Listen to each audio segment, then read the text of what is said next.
4 जून 2025 को बेंगलुरु की सड़कों पर रॉयल चैलेंजर्स बेंगलुरु आरसीबी की इंडियन प्रीमियर लीग आईपीएल की पहली खिताबी जीत का ऐतिहासिक जश्न कुछ ही घंटों में मातम में बदल गया। एम चिन्नास्वामी स्टेडियम के बाहर हुई भगदड़ में 11 लोगों की मौत हो गई और दर्जनों घायल हो गए। ये घटना न केवल खेल प्रेमियों की जान जाने का मामला है, बल्कि हमारे प्रशासनिक तंत्र की विफलताओं और लापरवाहियों का भी प्रतीक है। जश्न बना मातम।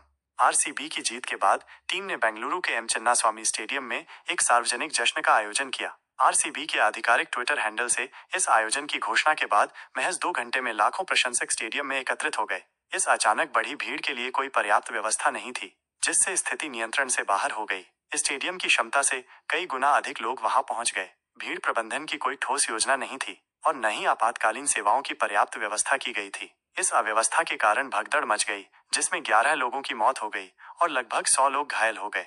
प्रशासन की स्वीकारोक्ति और कानूनी कार्रवाई।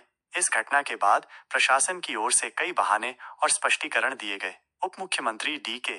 शिव कुमार ने स्वीकार किया कि आयोजन की तैयारी 1 लाख लोगों के लिए की गई थी, लेकिन 4 लाख से अधिक लोग पहुंच गए, जिससे स्थिति बिगड़ गई। ये स्वीकारोक्ति दर्शाती है कि प्रशासन ने भीड़ प्रबंधन और सुरक्षा व्यवस्था को गंभीरता से नहीं लिया।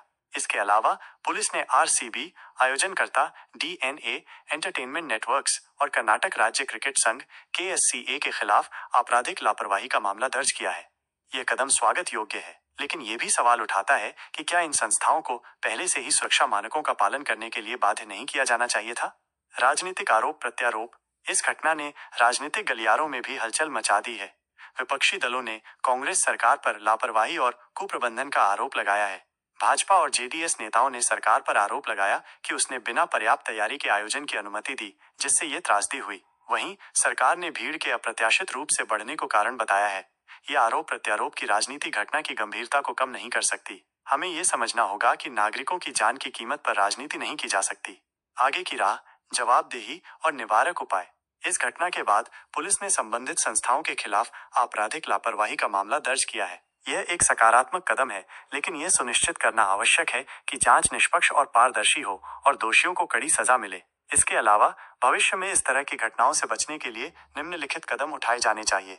शहरी बड़े आयोजनों के लिए विस्तृत भीड़ प्रबंधन योजना बनाना अनिवार्य होना चाहिए। ऐसे आयोजनों में एम्बुलेंस, मेडिकल स्टाफ और सुरक्षा बलों की पर्याप्त व्यवस्था होनी चाहिए। किसी भी सार्वजनिक आयोजन के लिए पूर्व अनुमति लेना और सुरक्षा मानकों का निरीक्षण करना अनिवार्य होना चाहिए। आयोजकों, प्रशासन और संबंधित संस्थाओं की जिम्मेदारी स्पष्ट रूप से तय की जानी चाहिए, ताकि भविष्य में लापरवाही के लिए कोई जगह न हो। बेंगलुरु में हुई ये घटना एक चेतावनी है कि अगर हम अब भी नहीं जागे तो भविष्य में ऐसी और भी त्रासदियां हो सकती हैं। हमें ये समझना होगा कि नागरिकों की सुरक्षा सर्वोपरि है और इसके लिए प्रशासन, आयोजकों और समाज सभी की संयुक्त जिम्मेदारी है। आइए हम सभी मिलकर ये संकल्प लें कि हम ऐसी घटनाओं को दोहराने नहीं देंगे और एक सुरक्षित, जिम्मेदार और संवेदनशील समाज की स्थापना करेंगे।